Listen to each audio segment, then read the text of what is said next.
Changing your password on Zoom is a straightforward process. Follow these steps to ensure your account remains secure. Step 1. Sign into Zoom. Go to the Zoom website or open the Zoom app. Enter your email address and current password to log into your account. Step 2. Access account settings.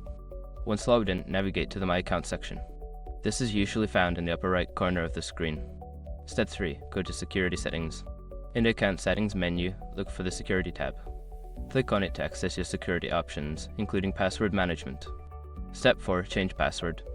Find the option labeled Change Password.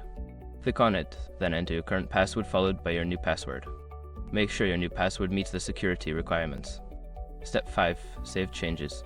After entering your new password, click the Save button to apply the changes. You should receive a confirmation that your password has been successfully updated. By following these steps, you can easily change your Zoom password and enhance your account security. Remember to choose a strong password and update it regularly.